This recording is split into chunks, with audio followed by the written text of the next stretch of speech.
Happy Hanukkah. Check this out. I made this myself. And now we're going to do Chapter 7 of The Secret Garden. Let me get this camera set up. And let's see how well we do. Chapter 7, Part 1. The Key of the Garden. 2 days after this, when Mary opened her eyes, she sat upright in bed immediately and called to Martha, "Look at the moor! Look at the moor!" The rainstorm had ended, and the gray mist and clouds had been swept away in the night by the wind. The wind itself had ceased, and a brilliant deep sky arched high over the moorland. Never, never had Mary dreamed of a sky so blue.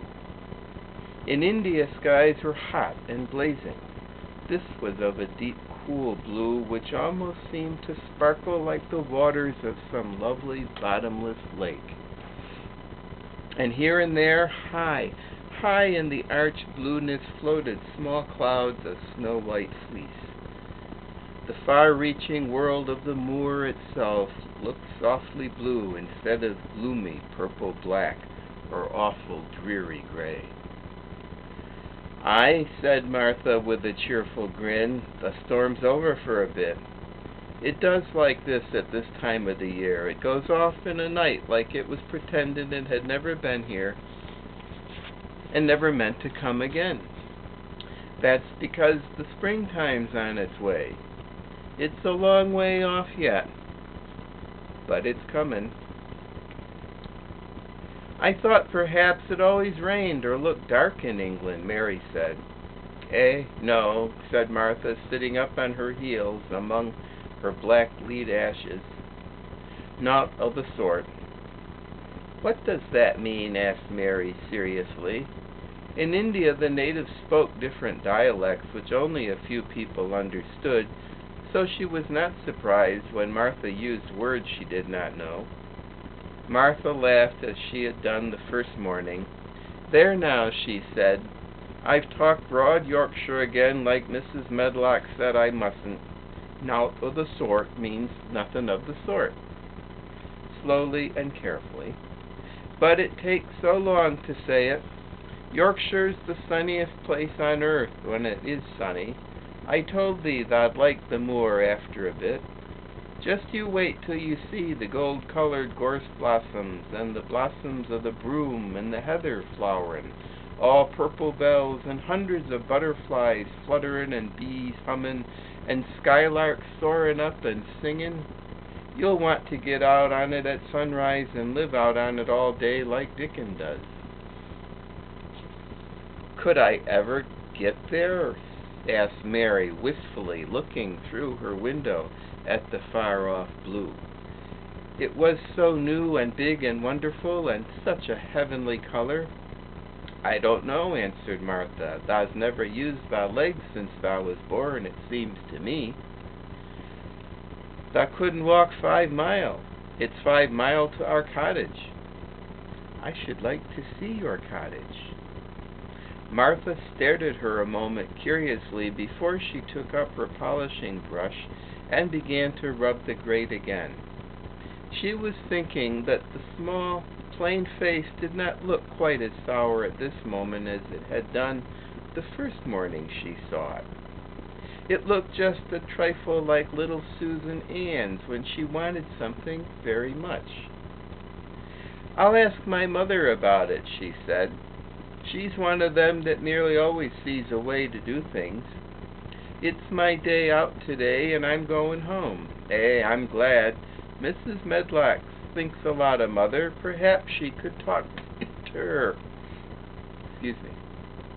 "I like your mother," said Mary. "I should think thou did," agreed Martha, polishing away. "I've never seen her," said Mary. "No, thou hasn't," replied Martha.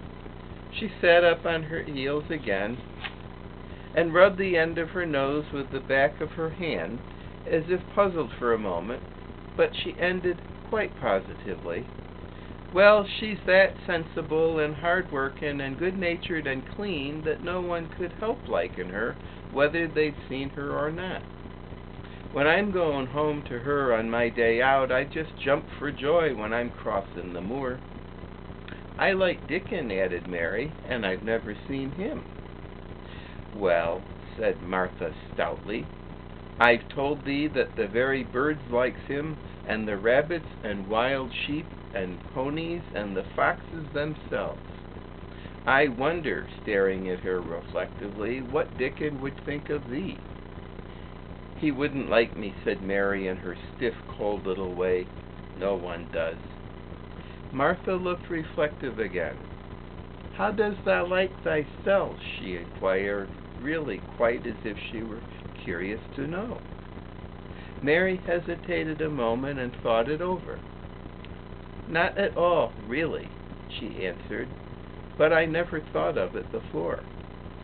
Martha grinned a little as if at some homely recollection. Mother said that to me once, she said. She was at her wash-tub and I was in a bad temper and talking ill of folk, and she turns round on me and says, thy young vixen, there thou stands saying thou doesn't like this one and thou doesn't like that one. How does thou like thyself? It made me laugh, and it brought me to my senses in a minute. She went away in high spirits as soon as she had given Mary her breakfast. She was going to walk 5 miles across the moor to the cottage, and she was going to help her mother with the washing and do the week's baking and enjoy herself thoroughly. Mary felt lonelier than ever when she knew she was no longer in the house. She went out into the garden as quickly as possible, and the first thing she did was to run round and round the fountain flower garden 10 times. She counted the times carefully, and when she had finished, she felt in better spirits. The sunshine made the whole place look different. The high, deep blue sky arched over Misselthwaite as well as over the moor, and she kept lifting her face and looking up into it, trying to imagine what it would be like to lie down on one of the little snow-white clouds and float about. She went into the first kitchen garden and found Ben Weatherstaff working there with 2 other gardeners. The change in the weather seemed to have done him some good. He spoke to her of his own accord. This is the end of the first part of Chapter 7. More in a minute.